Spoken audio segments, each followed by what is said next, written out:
दोस्तों, गंगा नदी में जब पानी का लेवल थोड़ा कम होता है तो कुछ लोग उसमें इस तरह से पैसा और कीमती चीजें वगैरह ढूंढने का काम करते हैं।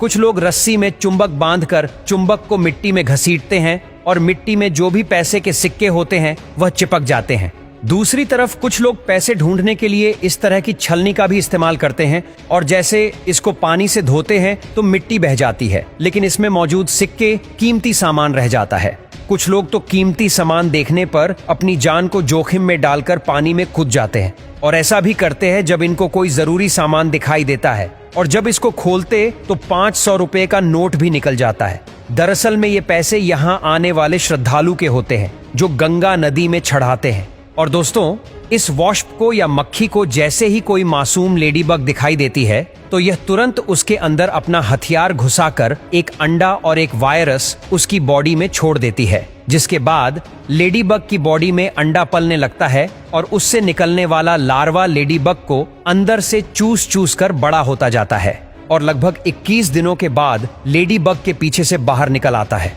जिसके बाद वायरस एक्टिवेट होता है और वह इस लार्वा को बचाने के लिए लेडीबग को ज़ॉम्बी बॉडीगार्ड बना देती है ताकि लार्वा प्यूपा स्टेज में जाकर एडल्ट वॉस्प बन सके और तब तक लेडीबग बॉडीगार्ड की तरह उसकी रक्षा करती है। फिर कुछ दिनों बाद एडल्ट वॉस्प कोकून से बाहर निकलकर तुरंत वहां से उठ जाती है और लेडीबग टपक जाती है। और क्या आप जानते हैं, अंबानी जैसे बड़े लोग सोने के वर्क वाली मिठाई खाते हैं जिस तरह आप और हम चांदी के वर्क वाली मिठाई खाते हैं। लेकिन कई लोगों का मानना है कि सोने चांदी के वर्क वाली मिठाइयों को चमड़े के अंदर रखकर बनाया जाता है। अगर ये सच है तो ऐसा क्यों किया जाता है? दोस्तों, सोने चांदी को एक कागज से भी पतला बनाने में काफी मेहनत लगती है। इनको सबसे पहले मशीन में डालकर एक पतली सीट तैयार की जाती है और आपको बता दे कि 10 ग्राम सोने से ऐसे 150 वर्क तैयार किए जा सकते हैं, जिसके लिए इनके छोटे छोटे टुकड़ों को 4 से 6 घंटे तक लगातार कूटना पड़ता है और इनको जिस सीट के अंदर रखकर कूटा जाता है